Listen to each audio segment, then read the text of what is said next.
Today we talk about the one thing that you need to know to stay positive in 2021. Now, I don't think I need to tell you that 2020 sucks. You know it already, and you're glad that it's gone. As the New Year hype wore off, Eva, who is my wife, started to wonder if 2021 will really be better, or is that all just wishful thinking? And when I think about that, that is actually a really good question.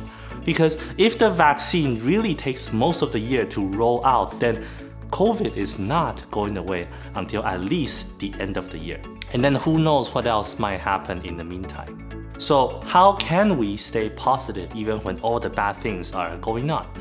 Over this past year, that is a question that is often on my mind, and I landed on one big idea that has really helped me, and I will share that with you today. But I don't want to just go to the conclusions, I want to take you through my thinking process. I started with the cockroach theory, realized that it has a major flaw, and then I ended with what this guy called narrative identity.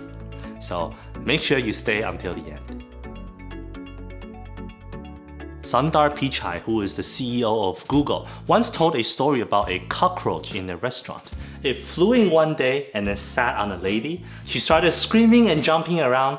People were all looking at her, and her friends started to panic. After some struggles, she managed to flick it away, but the cockroach then landed on one of her friends, and it became her turn to scream and jump around. The waitress saw this and came to their rescue. Amidst all the chaos, the cockroach landed on the waitress instead, but she stood firm and composed. She observed the cockroach for a little bit, grabbed it by its legs, and then threw it out of the restaurant. Sundar was sipping coffee at the corner of the restaurant, watching all this drama unfolds, when he suddenly has a thought. Is the cockroach responsible for its crazy behavior? If not, then why did the waitress react so differently compared to the customers? And that's when it dawned on him. It was not the cockroach, but the inability to handle an unexpected and unwanted trouble that disturbed the ladies.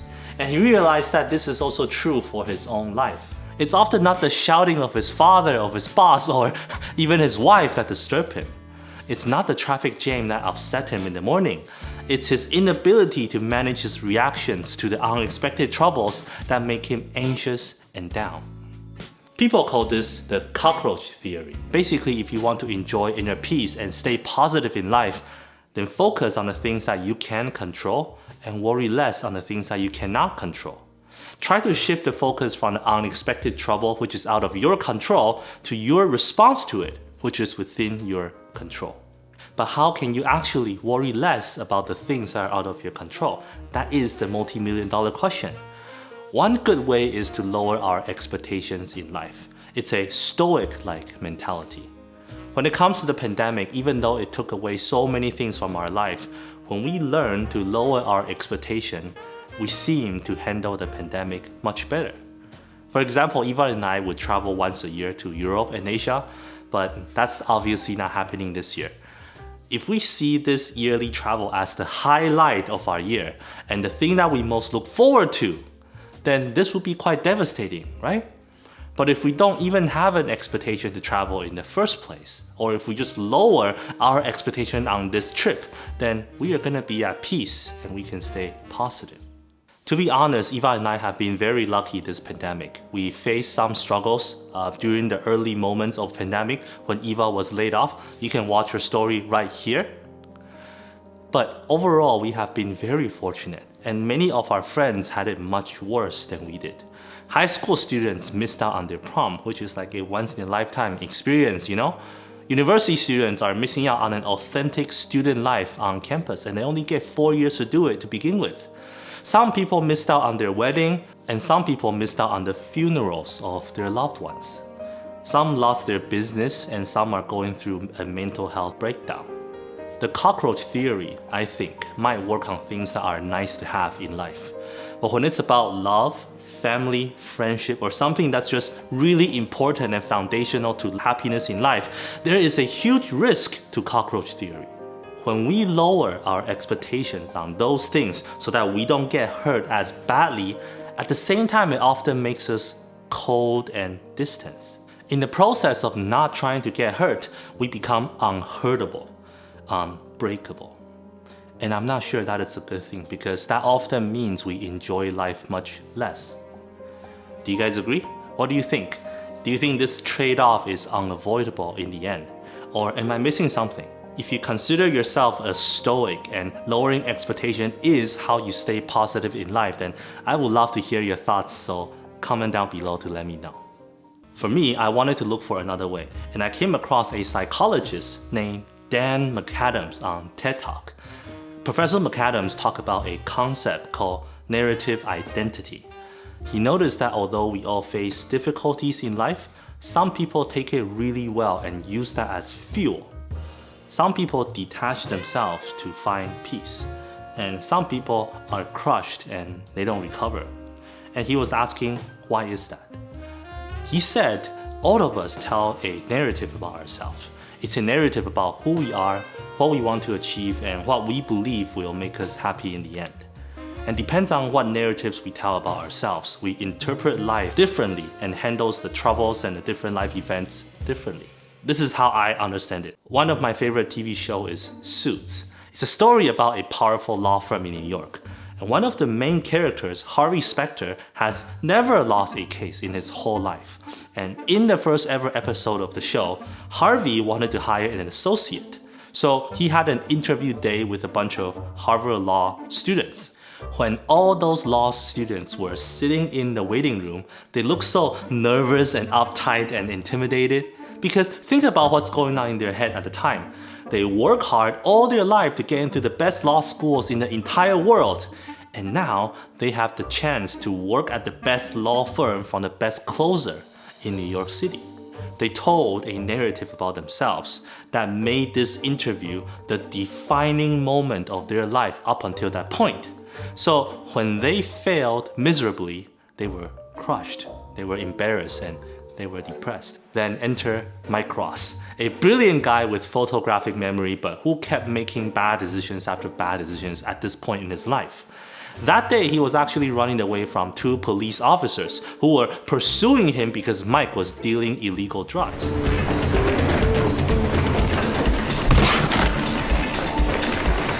He stumbled into the interview room and then somehow charmed his way into a meeting with Harvey. Rick Sorkin? Excuse me, Mr. Sorkin, you are 5 minutes late. Is there a reason why I should let you in? Look, I'm just trying to ditch the cops, okay? I don't really care if you let me in or not.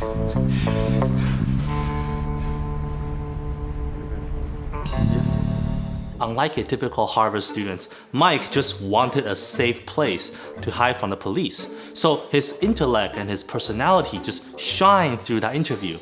And he got the job even though he wasn't even a lawyer. You give me this, and I will work as hard as it takes to school those Harvard douches and become the best lawyer you have ever seen.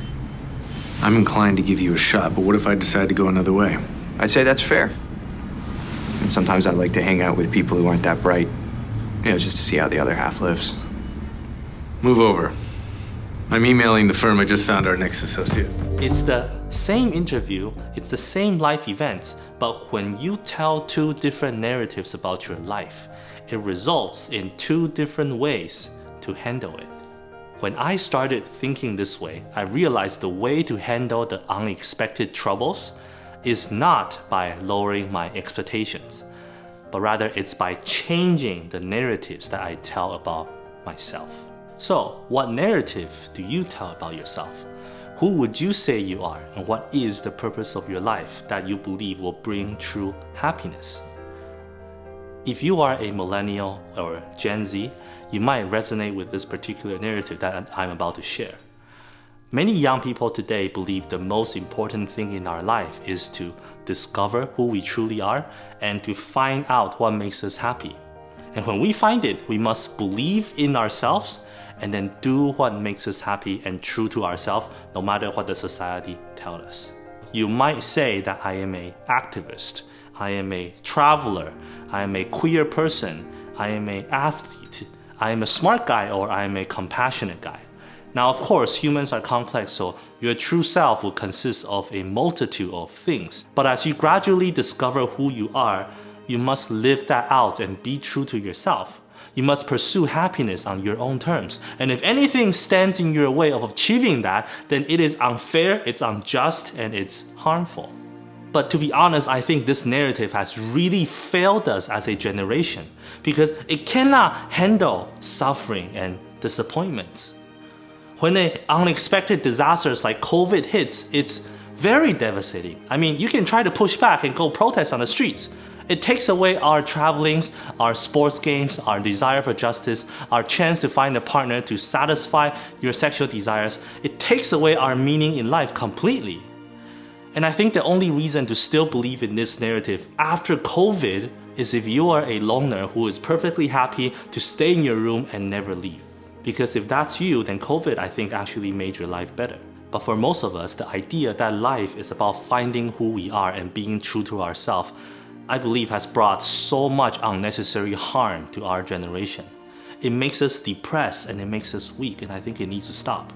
I think all of us need to find a new narrative about our life. We need a narrative that not only works during the good times, but can also make sense of something like COVID so that it helps us stay positive in 2021. For me as a Christian, this is the narrative that I put myself in. I believe the most important thing in life is to know God through my daily experiences and to grow from them in a way that honors God. And I also believe when Jesus comes back, He will take us to an eternal heaven with God. And every depressing thing that happened in my life would just make that ultimate reality so much more meaningful.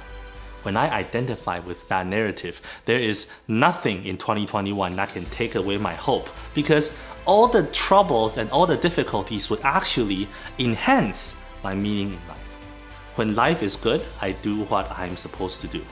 But when the unexpected disaster strikes, I learn instead how to suffer in a way that makes me more like Jesus, because Jesus also suffered pain, loss, and injustice, and more importantly, He did it for me. I do hope for a better year, of course, but my happiness does not depend on a better year. I stay positive by looking at things from an eternal perspective. Even if 2021 turns out to be worse than last year, when the narrative of my life can give a meaning to suffering, then a bad year could actually become a period of breakthrough and renewal that ultimately leads to a more meaningful life. If you stay until the end of this video, thank you so much for your support. I hope these ideas help you in 2021 just as they have helped me in 2020. Please give this video a thumbs up, subscribe to our channel, and then hit that bell for notifications so you don't miss any of our future content. And I will see you guys in the next week.